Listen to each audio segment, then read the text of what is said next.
We've been discussing the idea of mishpat, and it's a known thing that mishpat is the Amud Emsa Isa, that it's a middle point, a balance of two extremes, be they when we're excited, hopefully it should be at a time of prayer, and when we're calm and collected, hopefully it should be at most other times. And the idea that mishpat is not only a combination of the sides, as it appears to be down in these worlds, but also in the world of truth, mishpat is the source of the sides, so to speak. The fact that we have excitedness and energy, and the fact that we have a calm, collected state that we can be in, comes from the fact that there is a middle road of this idea of mishpat. And we know that the purpose of mishpat in our conversation is to maintain our schedule, so to speak. The great sage Rabbi Yaakov Emden says that mishpat is equivalent to, the word mishpat is used to refer collectively to all the positive mitzvahs of the Torah, which give us a schedule.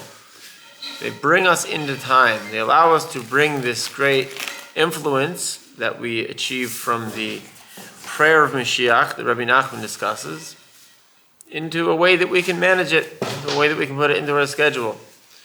And this prayer of Mashiach that Rabbi Nachman discusses, it not only is that we are engaged with prayer at the time of prayer, but the rest of the time, the efforts that we make to avoid sin and to avoid any sort of nonsense that might distract us or lead us to sin possibly, or even get sort of too charged up by our excitedness from prayer. If we daven and then we're very excited about davening, then we look at politics and become excited about that. Well, that's not really the idea here. So the energy that we invest in keeping ourselves pure and not over-investing our energy in things that aren't so worthy of it, that this gives us this sort of prayer that has this hidden aspect to it.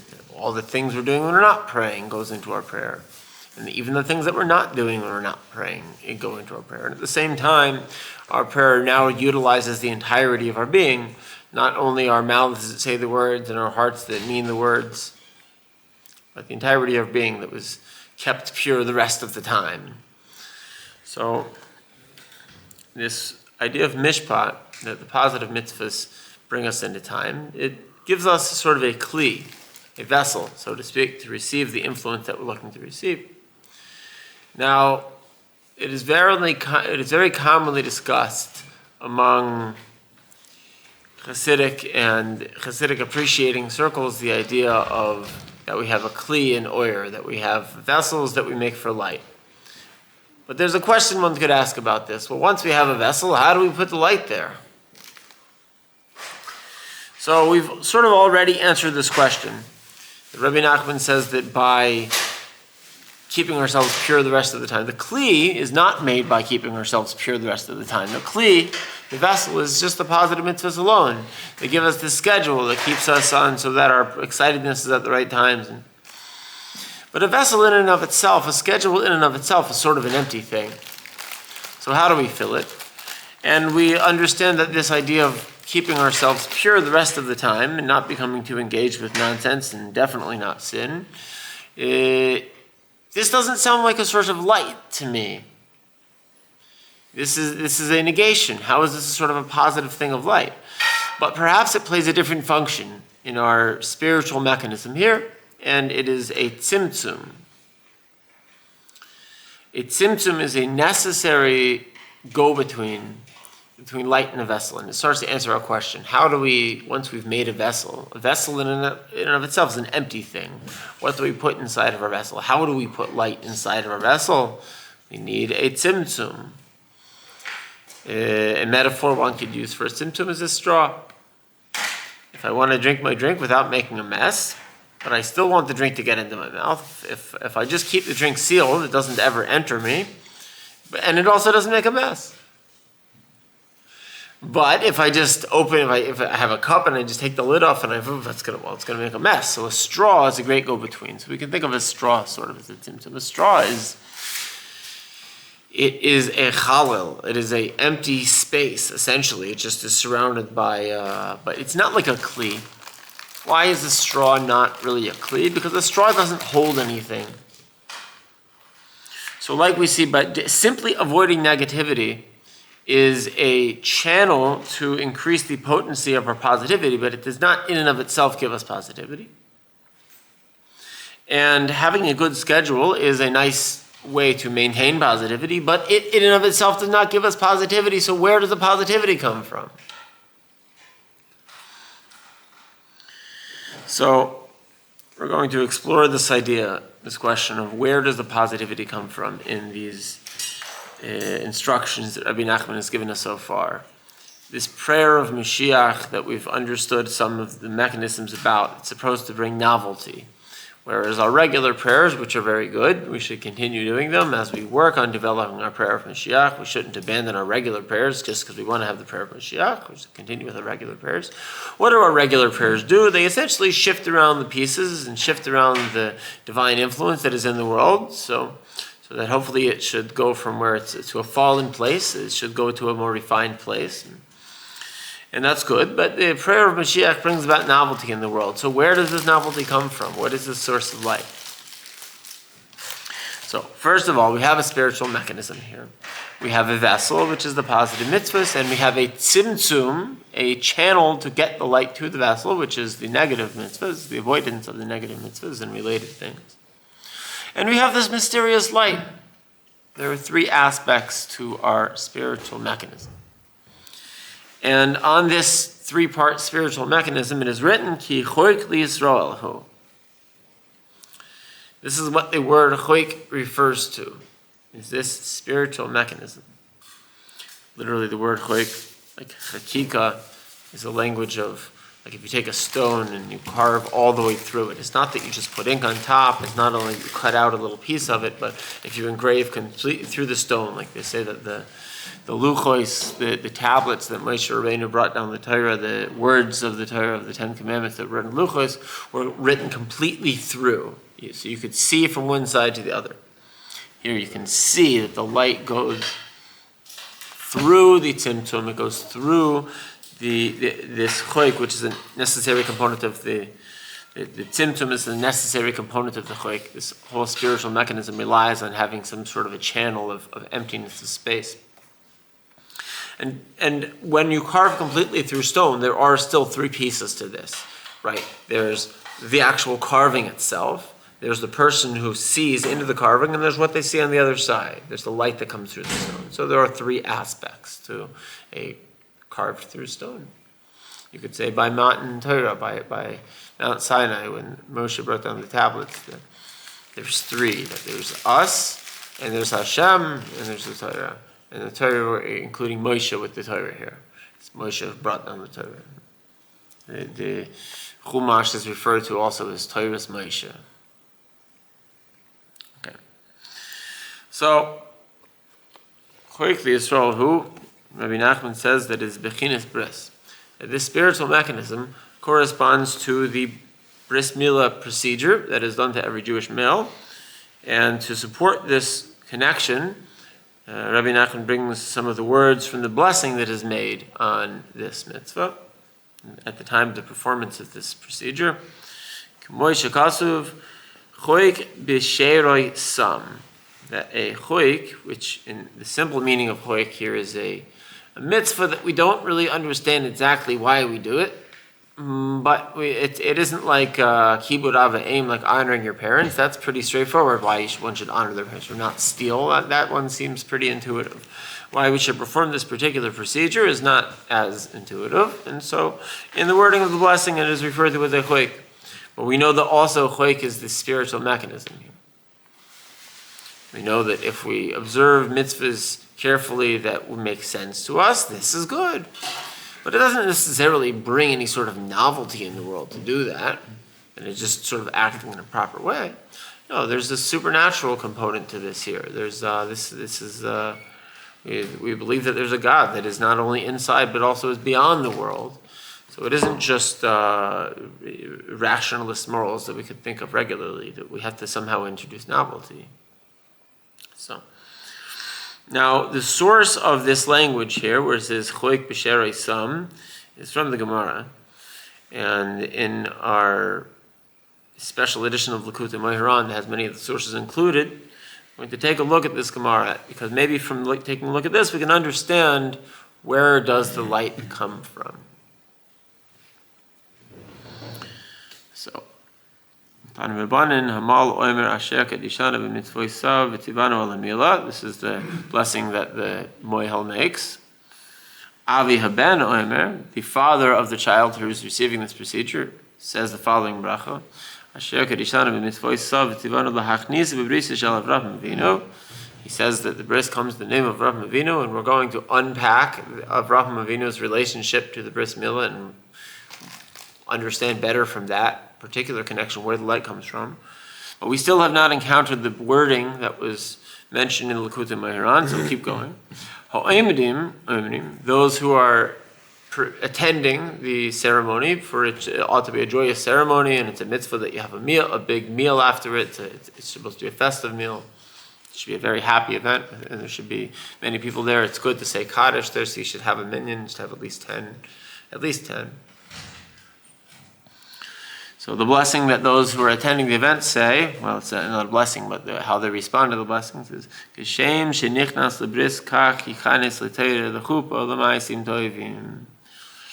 So it's a blessing of well wishes, that they wish that this child should go on to having a great knowledge of the Torah and to being married and having a family that's a healthy, happy, and holy family, and they should do many good deeds. But we look at the wording of this response, and it isn't just a regular that they're wishing. It doesn't just say but Kashem shenichnas lebris. That somehow this future that they're wishing for this child is contingent on this particular procedure. We see by David HaMelech, there's a famous story of David HaMelech that he entered the mikveh and he was unclothed, and but he realized, well, I'm not wearing tefillin, I'm not saying any prayers right now. It seems like I don't have any mitzvahs right now. How could this be? But then he remembered, well, he is circumcised, so that's an important mitzvah. And he remembered, there's never a time that I'm not involved in a mitzvah. There's mitzvahs to mediyos. There are certain mitzvahs that are supposed to be constant. Ahavas and niras Hashem, that we should love and be in awe of the Creator, are among them. But these are things that we're able to sort of slip on sometimes, and sometimes our heart wanders from those ideas. But the Bris Milah procedure, our heart cannot wander from that idea. That is, what's done is done. So that gives us a message of constancy. And we will say that we need constancy to really achieve Torah, the Chuppah, the Maisim Toivim in the fullest sense. My teacher in Likutei Moharan, he recorded a series of talks about the Parshas. And on Parshas Chayei he discusses Sari Menu, the wife of Avraham Avinu. One of the miracles that occurred by her is that the candle that she lit for Shabbos, it stayed lit all week, all the time, until she would light the next one. The only reason it went out is so that she would light the next one. And this is a contrast to the miracles of Avraham Avinu, the miraculous military victories and his ability to pray and change nature, and certainly his prophecy that Hashem would personally come visit and talk to Avraham Avinu. But it wouldn't happen all the time. There were times in between. Avraham Avinu's mitzvah, his miracles and his prophecy were very loud, very big, boomy events. But they weren't all the time. And so one could think, if one had an intense moment of prophecy and then after that one had a normal day, one could think that God is some sort of an entity that comes and goes, and that it isn't constant. And so we see a contrast by the miracle of Sarah Imenu, that her candle stayed lit all the time. It isn't a loud miracle. You don't even see it if you're not in the tent. But it was constant. And any time that Avraham Avinu might be in a situation to think that maybe Hashem came and he went, and now we're essentially living in a naturalist world here. He had but to look upon, or even just to think of and be aware of, the candle that his wife lit that was constantly burning. And because of this, Avraham Avinu had the power to spread forth into the world the knowledge of a one God that is constant, that is always present at all levels of reality. It is in all four types of reality, be it relevant to humans and to animals and to plants and to inanimate objects. And after all, a candle is an inanimate object. So if you say that God's in a candle, well then kal v'chomer, how much more so God is in anything greater than a candle? Certainly for humans, God is a constant thing. So we see that constancy is a very important aspect of Torah, Chuppah, and Ma'asim Tovim. And this is also what this idea of mishpat provides for us. That mishpat provides the consistency in the idea of the choik, that our spiritual mechanism is something that once it's made, it doesn't go away. It's the idea you can't unsee. Once you see through the stone to the other side and it's carved completely through, once you have a prayer that has been answered and brought novelty in the world, you can't unsee that. Famous advice of Reb Nosson Zal in davening is that just keep pushing until you see one of your prayers answered, and then don't ever forget that. Not that you could, but make a conscious effort to remind yourself of that. If you ever feel down about your prayers, what am I doing here saying these words to this invisible entity? Yeah, but it worked one time. How could that be? Might work a second time, and a third time. It's the same advice they give salesmen. After you make your first sale, remember that, and then that'll help you with your second sale. And remember all the sales you succeeded at, so remember all your prayers that worked. We see that the mishpat aspect holds together not only that we have the proper emotional relationships with, that we're excited during the time of prayer, and that we're calm and collected the rest of the time. And the mishpat of the positive mitzvahs allows us to keep this in place, and that the Yetzer Hara can't shift our schedule and mess with our schedule, bring us out of the getter, out of the boundary lines of time. We function in time. So, constancy is essentially it is time, but it is above time. Constancy is a novelty because it happens in time. Usually we go up and down. But this idea of the mishpat allows us to always maintain a certain level. And so this is an essential aspect of choik, the spiritual mechanism called choik. It allows us to bring the prayer of Mashiach into the world. Okay, so we still have not come across a language that was brought in the Likutei Moharan. And we also still don't know what is the source of the light in the mechanism of choik. We understand how it works, we understand its relationship to the Bris Milah procedure and the idea of the constancy. Remind us the words in the Likutei Moharan that we haven't yet found. We have not. He brings Kamosh Kazav Choik B'Sherei Sam after Bechinas Bris in the second paragraph of Sif Gimel. Okay. So now we're going to continue in the text of Gemara here. You appoint a special person to say another set of brachos, and this is someone that is. It should be someone who both you want to honor them and you want their holiness to be mashpia, to influence the life of the baby who's in a very impressionable time, and also the rest of us too, everyone who attends the event. So this is the Mavarech. So what does the Mavarech say? Asher kidesh yadid mi beten choik b'sheroi sam. He says that the Mavarech blesses Hashem. What did Hashem do to earn this blessing? He sanctified this baby from its very birth. We're going to understand why that is significant in a moment.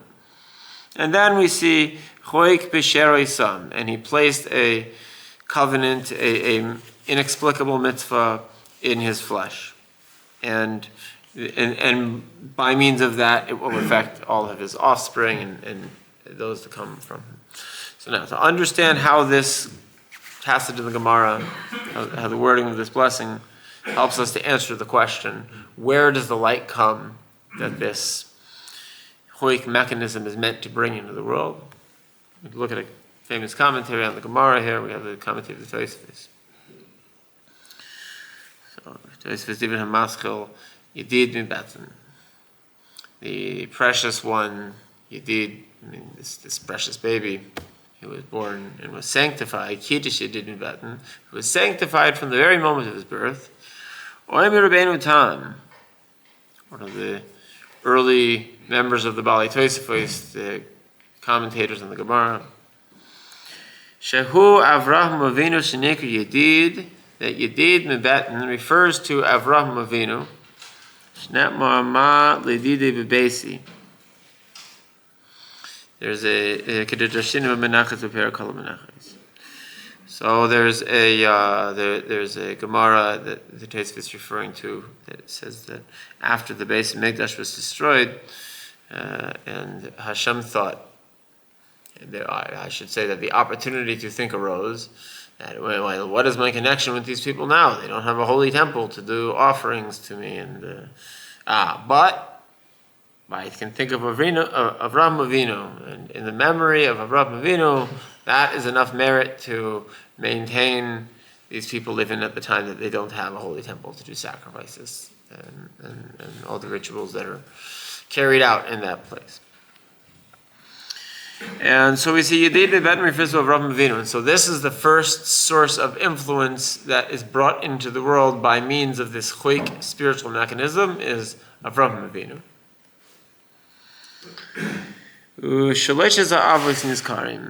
And now, given that Avraham Avinu starts this blessing, all three of the avos, Avraham, Yitzchak, and Yaakov, are referred to in the wording of this blessing. Choik b'sheroi sam, who does that refer to? Who? Yitzchak, that refers to Yitzchak Avinu. And it makes a lot of sense because Yitzchak is compared to in the Zohar with the attribute of Gevurah, the attribute of removing things that we don't like.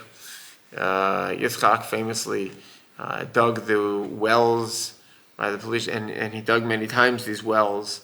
And digging a well is a process of removing material and removing obstructions to get the water. The water here is correspondent to the light. So what did Yitzchak do that when he dug these wells and the water came out and that was the light, what is he expressing to the world? He's expressing Avraham Avinu.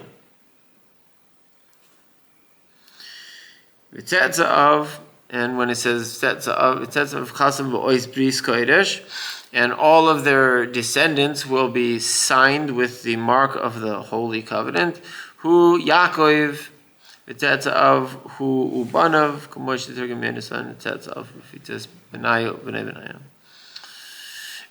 so Tzadzav means grandchildren, but it also just means what comes out of that. In this case, we see that Yaakov, we've already discussed Yaakov. Yaakov sees this great light. Maybe you could say from up close. Yaakov sees the light of Avraham Avinu in such an intense way that Yaakov Avinu is able to see the light even in clear evil. Avraham Avinu loved his son Yishmael, although Yishmael, but besides for that he prayed. We don't see a lot of redeeming factors in the behavior of Yishmael. He did at the end of his life come back around and connect himself back to his father Avraham Avinu. He had to be sent away even by his father Avraham Avinu, even though Avraham didn't want to do so. But we see that Avraham is the source of this light. Avraham Avinu, how did Yaakov get the Bechorah from Esav? How did Yaakov get the blessing from Esav that Yaakov would then use to, basically save the world from Esav? He got it by giving Esav the food off his plate. And where did he get the ability to see the good in Esav, see the wisdom at least that produces Esav? Because Yaakov, you could say, saw the light of Avraham Avinu sort of up close. Tzfat includes Yaakov's children, which includes Yosef, and we're learning in the second Likutei Moharan here about the aspect of Yosef, which perhaps you could say sees this light of Avraham Avinu from somewhat further away, from Mitzrayim, perhaps you could say. As Yosef part of his great accomplishment is that he basically took over the kingdom of Egypt.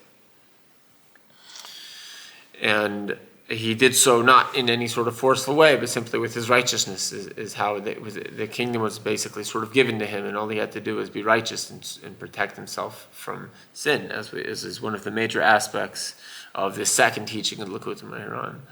It gives us the ability to, we should see the intelligence that manifests those around us, already reasonable people. But this isn't the light of Avraham Avinu. We can already sort of do that. Rabbi Nachman is just giving the ability to do that stronger. But novelty has to come through Yaakov. Novelty is that we can see the good even in a guy like Esav. If not the good, we can see the intelligence in Esav. This is what we learn in the first Likutei Moharan, that we have to see the intelligence in all things.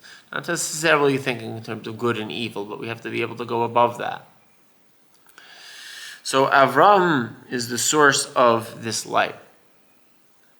Now we still have a little bit of a question here, which is that if I use light, if I say that our spiritual mechanism of choik here consists of a vessel, which is the positive mitzvahs, and a tzimtzum, sort of a channel, which is the negative mitzvahs, and a light. Well, that seems like you're sort of kicking the can down the road. Doesn't light need to come from a light bulb? We haven't reached like this self-evident thing yet. This still doesn't seem like seems like you could sort of say this with philosophy. It doesn't seem like you have to bring God into this. Where is the cause of causes in this discussion?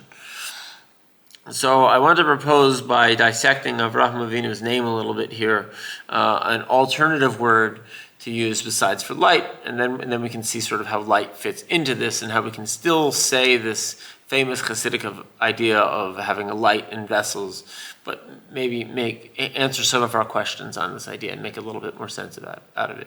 So it isn't just a nice thing to say, but it's something that we can understand and apply without any steps missing. So the name of Avraham, his name originally was Avram. Avram, before receiving the Hay as part of his name, which was a gift from Hashem, the Hay. The name Avram, Av means father, Ram means high, so it means very lofty father. Well, okay, I mean, a father doesn't really help with this. A father also has a father, so again, you're kicking the can down the road. What's the source of the light? So Av in Kabbalah refers to a collection of attributes that all fit under the aspect of chachma, of wisdom, of intelligence and seichel. And so really the name Avram is an allusion to the fact that he was very unusually intelligent. This was an aspect of Avraham Avinu. So Avraham Avinu represents the seichel in our dynamic here. If you should say, doesn't Avraham Avinu represent chesed? Doesn't he represent spreading forth and being generous? And okay, well, but that comes from the attribute of chachma. So chesed at its highest source is chachma. So I want to propose changing the word we use, light, or not saying lights in vessels, lights in tzimtzumim in vessels, lights in channels in vessels, but rather saying seichel, intellect. The intellect, here's a fundamental difference here between what we're saying in Torah's Breslov and maybe what some other people say about intellect. There are those people who say that intellect is an emergent factor of the brain. The brain becomes sufficiently complex, and intellect sort of emerges as a result of that. But in the first Likutei Moharan, we said, well, Hashem puts intellect into all things around us. So there's our intellect that's in our head already. But if we can manage to set that aside for a second, what we think, then we can see the intellect that's in the things around us. So if there's intellect in the things around us, we see that you don't need a brain to have intellect. You need a brain to detect intellect. That's like saying, does somebody have a sense of humor? Does it mean they're funny? No, somebody could be hilarious and not have a sense of humor. They just don't know they're funny. A sense of humor means that you know what's funny. It's a sense, the ability to detect humor. So the brain in Torah's wrestle, at least here, is more like an antenna. And so, but that being said, the intellect exists whether or not I can pick up on it. Joke's funny even if I don't get it. Hashem's real even if I don't see him. People even you take this one step further into the Chokrim and say that science is right even if you don't understand it or you don't believe it. It doesn't care what you think. Okay, so we're saying in this case that the intellect is an independent entity. And then, so what's light? How does light fit back into our formula here? So the word or in Egypt, the babies were, we know that the Pharaoh made a decree that the Jews had to, they could only give birth to girls, and the baby boys, they had to, do away with them. So what they practically did, what the Jews practically did about this is that boys were put into safe boxes and sent down the river. And this happened to Moshe Rabbeinu. And because on the hopes that they would be taken in and adopted, and they would just sort of treat them like regular citizens of the country. They wouldn't know necessarily they were Jewish. And what was this river called? It was called the Yoyer, which sounds a lot like Or. It looks like the word light, this word for a river. Why is this word for a river? What does it have to do with light? So the Ramban explains that light, if you look at the usage of the word light throughout many places in Tanakh, it basically refers to rain. It refers to water. Water is a very important, rain in particular is very important with regard to faith. The early farming societies, they saw the direct connection between their faith and the rain in a way that we don't really see it so much these days because we just go to the store and buy our food. So whether it rains or not, we usually have what they eat here. We have canned food in refrigerators. They don't have that. And so it's explained that one of the major differences between Egypt and the land of Israel is that in Egypt they get all the water from the Nile River. And it never really rains there. And so they think that they don't have to have any sort of faith because all their water just sort of runs through the ground and they just have access to it whenever they want. And this is part of the reason why one of the first miracles that Moshe Rabbeinu was ordered to do is to turn the water in the river into blood so that the Egyptians would then see, I guess maybe I do have to actually have faith in something. I can't just take everything for granted. But in the land of Israel, there were not so many rivers throughout all the country, and the success of the crops depended very greatly on rain. Anybody have anything to eat depended very greatly on rain. There's an explanation of the idea of hashgacha pratis, of a divine supervision in a precise way, that in the land of Israel you have hashgacha pratis, and everywhere else you have hashgacha klalis. And what does that mean? Divine intervention in a specific or general way, that in most lands it rains when it rains. It doesn't seem to be too connected to people's merits. Rain can be good if it falls on your crops, and rain can be bad if it falls on your head. We say in the Shema that we remind ourselves of Hashem's promise that if we're good, He's going to give us rain at the right time, when we want it, not when we don't want it, because it can go two ways. And so Hashgacha Pratis in Eretz Yisrael means that the rain falls on our crops when we're good. And when we're bad, it falls on our heads. That the rain has a direct connection with our merits. And I wouldn't be surprised if you asked a fair number of people in Israel and they sort of agreed to that statement based on their own observations. Not even necessarily religious folk might have made such observations in the land of Israel. Ask around. It's always good to tell miracle stories. So we see that water and rain are connected to the idea of light. There's a teaching in Likutei Moharan, a different teaching, where Rabbi Nachman says that we have to make thunder. This could be davening with a big, strong voice. It can be studying the arguments of the great sages that produces thunder in this intensity. And what does it do? It causes rain to fall.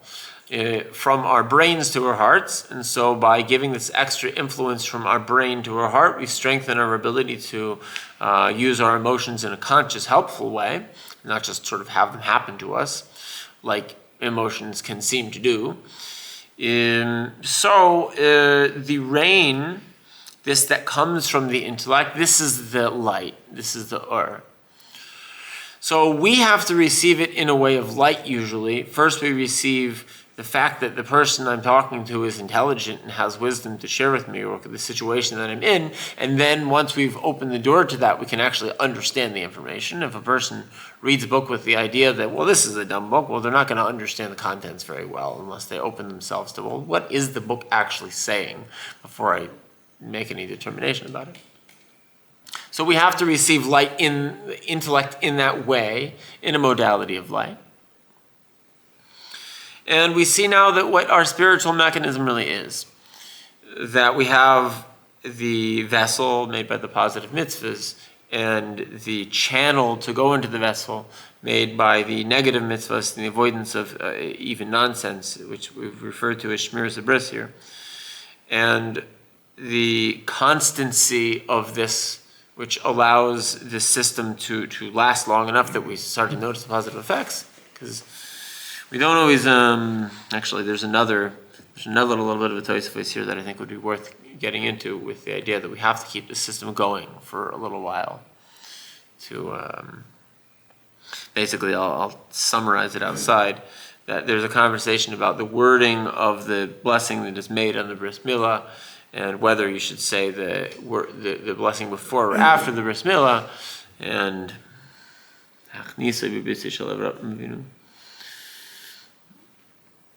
anyway, it's very significant that it sounds like it's in the future tense.